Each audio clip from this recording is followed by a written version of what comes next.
Hello दोस्तों, मेरा नाम कपिल है।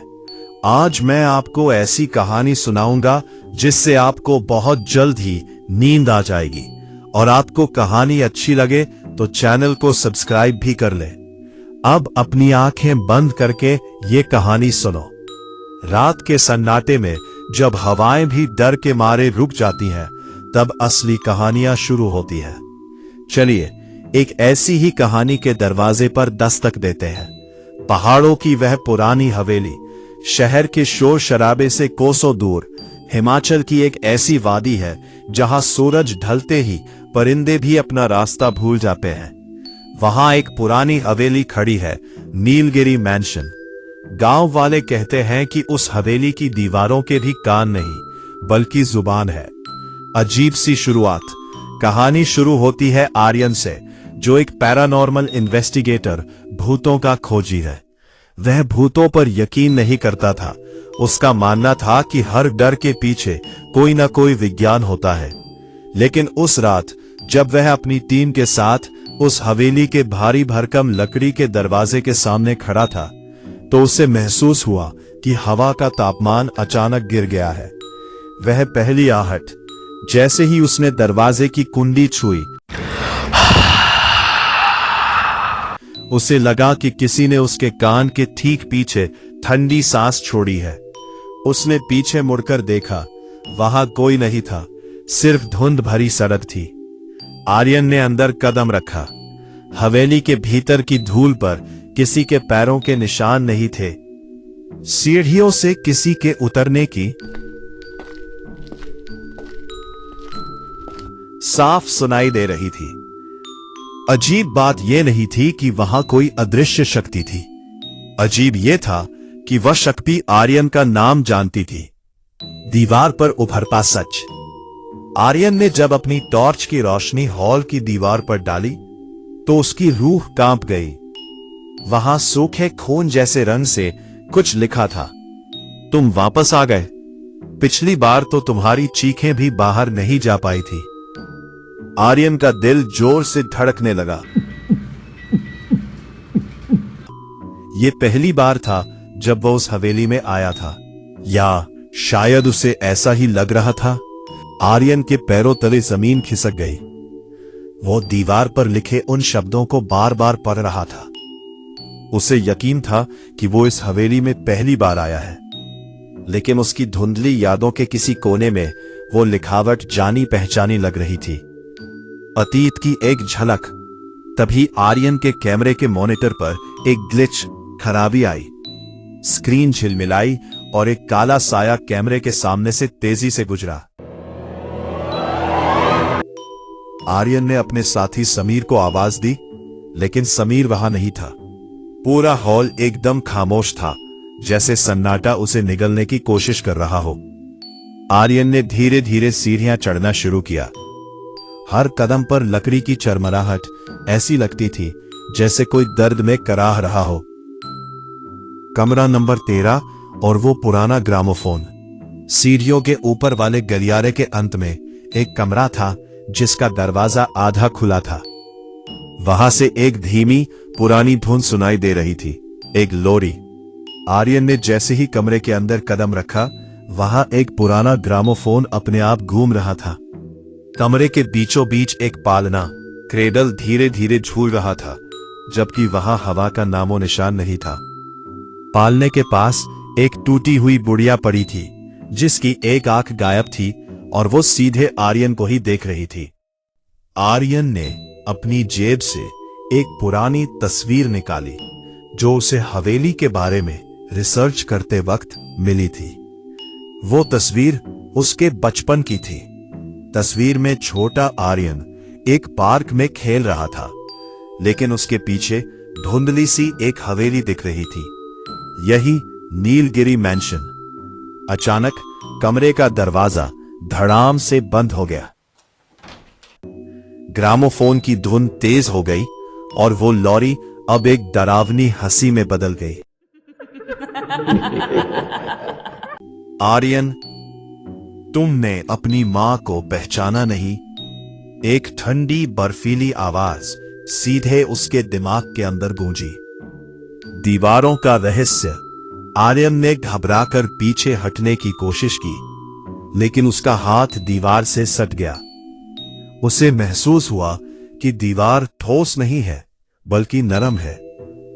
जैसे जैसे उसने टॉर्च की रोशनी डाली, उसने देखा कि दीवार का प्लास्टर गिर रहा था और उसके पीछे इंसानी हड्डियां चुनी गई थी। तभी उसे याद आया 25 साल पहले उसकी मां इसी हवेली से लापता हुई थी। लोग कहते थे कि वो उसे छोड़कर भाग गई, लेकिन सच तो इन दीवारों के भीतर कैद था। आर्यन की सांसें फूल रही थी। वो भागकर दरवाजे तक पहुंचा और उसे पूरी ताकत से खींचने लगा, लेकिन दरवाजा जैसे दीवार का हिस्सा बन चुका था। तभी पीछे से एक भारी आवाज आई, चप चप, जैसे कोई गीले पैरों से फर्श पर चल रहा हो। समीर का खौफनाक अंत। आर्यन ने हिम्मत जुटाकर टॉर्च घुमाई। कमरे के कोने में समीर बैठा था। उसकी पीठ आर्यन की तरफ थी। समीर, तुम यहां क्या कर रहे हो? चलो यहां से, आर्यन चिल्लाया। समीर धीरे से मुड़ा, लेकिन जो आर्यन ने देखा वो किसी दुस्वप्न से कम नहीं था। समीर का चेहरा गायब था। वहां सिर्फ सपाट मांस था और उसकी जगह पर वही शब्द उभरे हुए थे जो बाहर दीवार पर लिखे थे, स्ट्रॉन्ग। वापस आ गए? स्ट्रॉन्ग। समीर का शरीर अचानक किसी कठपुतली की तरह हवा में उठा और छत से जा चिपका। हवेली अब अपनी भूख दिखा रही थी। वहां अंधेरी कोठरी का सच। भाषण वाले कर्मों में कहा। हवेली के फर्श की लकड़ियां और आर्यन एक गहरे गड्ढे में जा गिरा। जब उसकी आंख खुली तो वो हवेली के तहखाने बेसमेंट में था। वहां की गंध सड़े हुए मांस और पुरानी यादों का मिश्रण थी। सामने एक कुर्सी पर एक साया बैठा था, एक औरत जिसके लंबे सफेद बाल जमीन को छू रहे थे। वो वही लोरी गुनगुना रही थी, बेटा, मां का अधूरा वादा। बेटा, तुम बहुत देर से आए, साये ने धीरे से कहा। आर्यन का डर अब आंसुओं में बदल गया था। मां, क्या ये आप हैं? साया रोशनी में आया। वो उसकी मां नहीं थी, बल्कि उसकी मां की सारी परछाई थी, जिसे किसी ने बुरी शक्तियों के जरिए यहां बांध दिया था। उसने इशारा किया एक पुरानी तिजोरी की तरफ जो दीवारों के बीच दबी हुई थी। एक साया, उसने मुझे यही मारा था आर्यन, ताकि वह अमर हो सके। और आज वह तुम्हारे लिए आ रहा है, असली दुश्मन का चेहरा। तभी तहखाने की सीढ़ियों पर जूतों की आहट हुई। आर्यन ने ऊपर देखा। वह कोई भूत नहीं था। वह नीलगिरी मैंशन का रखवाला बूढ़ा काका था, जिसने आर्यन को यहां आने का न्योता दिया था। लेकिन उसके हाथ में एक चमकता हुआ खंजर था, और उसकी आंखों में इंसानी चमक नहीं, बल्कि एक शैतानी आग थी। 25 साल पहले तुम्हारी मां का बलिदान अधूरा रह गया था आर्यन, बूढ़ा काका मुस्कुराया। इस हवेली को अमर रहने के लिए उसी खून की जरूरत है जो यहां से भाग गया था। काका के पीछे दर्जनों साए दीवारों से बाहर निकलने लगे। वे सब इस हवेली के पिछले शिकार थे, जो अब आर्यन को घेर रहे थे। तहखाने की हवा भारी हो गई थी। बूढ़ा काका धीरे धीरे आर्यन की ओर बढ़ रहा था, और उसके पीछे मौजूद वे साए, जिनकी आंखें गड्ढों की तरह काली थीं, हवा में तैरते हुए आर्यन को घेर चुके थे। बलिदान का मुहूर्त। तुम्हें क्या लगा आर्यन? तुम यहां सच खोजने आए थे? काका की आवाज अब किसी बूढ़े आदमी की नहीं, बल्कि कई चीखों के मेल जैसी लग रही थी। तुम्हें यहां बुलाया गया था। तुम्हारी रगों में दौड़ता यह खून ही इस हवेली की प्यास बुझा सकता है। जैसे ही काका ने खंजर हवा में उठाया, कमरे का तापमान एकदम शून्य से नीचे चला गया। आर्यन ने देखा कि उसकी मां की रूह, जो अब तक शांत बैठी थी, अचानक एक डरावनी चीख के साथ खड़ी हो गई। उसके सफेद बाल नागों की तरह लहराने लगे। रूहानी जंग। मां की रूह काका और आर्यन के बीच आकर खड़ी हो गई। काका थूकते हुए बोला, हट जा, तुमने 25 साल इस तहखाने में सड़कर गुजारे हैं, क्या आज भी इसे बचाना चाहती है? उस साये ने कोई जवाब नहीं दिया, बस अपना हाथ हवा में लहराया। अचानक तहखाने की दीवारों में दबी हड्डियां बाहर निकलने लगी और काका के पैरों को जकड़ने लगी। आर्यन, उस तिजोरी को खोल, उसमें मेरा अंत नहीं, तेरा हथियार है। मां की गूंजती हुई आवाज आर्यन के कानों में पड़ी। तिजोरी का रहस्य। आर्यन ने बिना वक्त गमाए तिजोरी की ओर छलांग लगाई।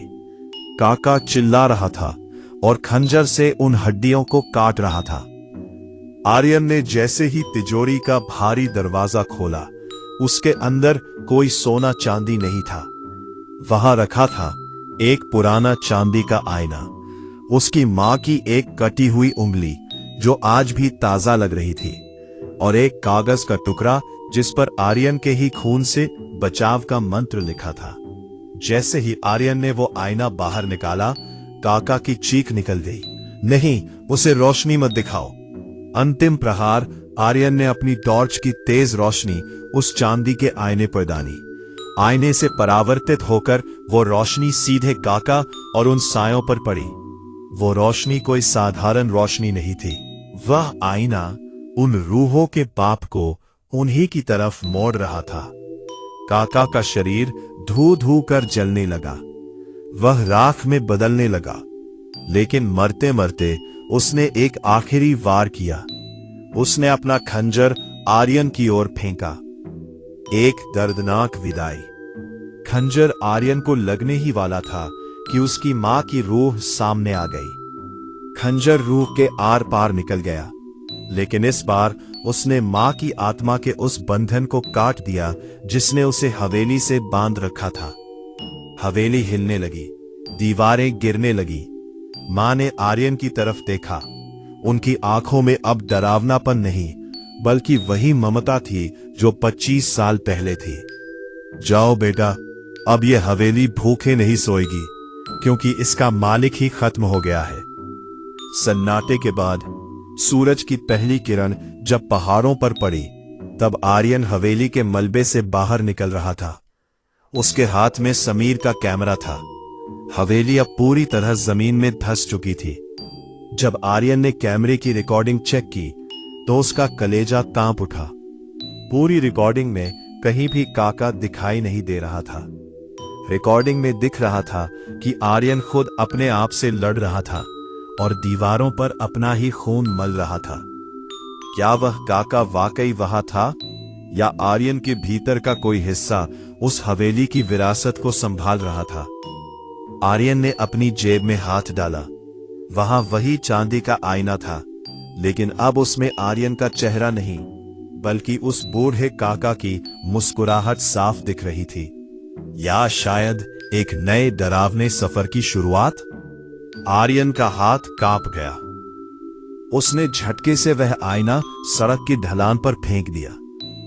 आईना पत्थरों से टकराकर चकनाचूर हो गया, लेकिन उसकी आवाज कांच टूटने जैसी नहीं, बल्कि किसी के अट्टहास जैसी थी।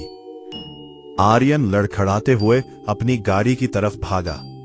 उसे बस इस वादी से दूर जाना था। हवेली से विदाई।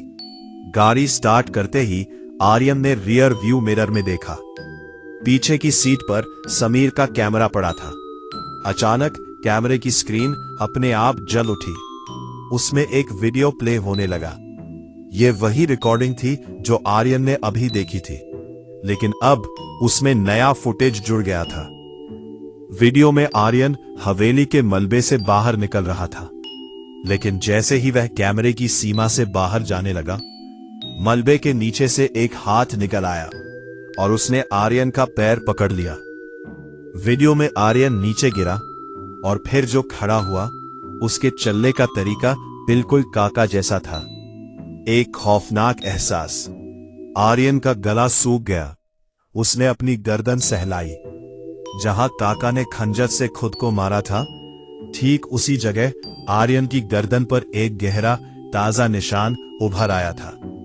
उसने गाड़ी की रफ्तार बढ़ा दी। 100, 120, 140 की स्पीड। अचानक सामने सड़क पर वही बूढ़ा काका खड़ा दिखाई दिया। आर्यन ने जोर से ब्रेक मारे। गाड़ी चीखती हुई रुकी, लेकिन सड़क खाली थी। तुम भाग नहीं रहे हो आर्यन, तुम तो मुझे अपने साथ शहर ले जा रहे हो। वह आवाज अब उसके दिमाग में नहीं, बल्कि गाड़ी के स्पीकर से आ रही थी। शहर की ओर बढ़ता साया। हफ्तों बीत गए। आर्यन अब अपने शहर के फ्लैट में था। उसने वह कैमरा और तस्वीरें एक अंधेरे स्टोर रूम में बंद कर दी थी। उसे लगा कि सब ठीक हो गया है। एक रात आर्यन सो रहा था कि तभी उसके बेडरूम का दरवाजा धीरे से खुला। तप तप की वही पुरानी आवाज। आर्यन की आंखें खुली तो उसने देखा कि उसकी छत पर समीर लटका हुआ था, बिल्कुल जैसे हवेली में दिखा था।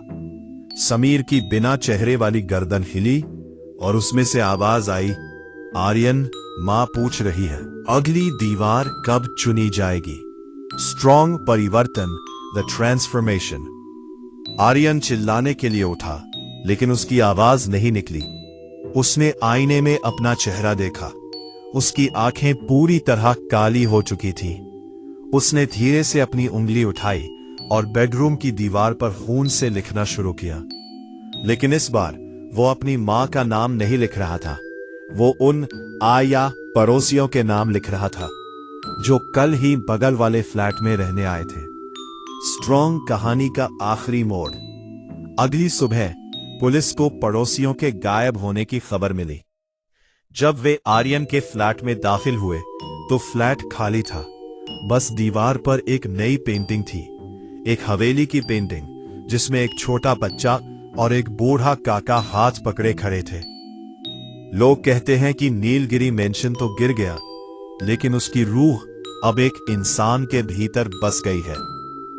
आर्यन अब पैरानॉर्मल इन्वेस्टिगेटर नहीं था, वो खुद एक पैरानॉर्मल एक्टिविटी बन चुका था। आगे और भी ऐसी कहानी सुनने के लिए चैनल को सब्सक्राइब कर लें।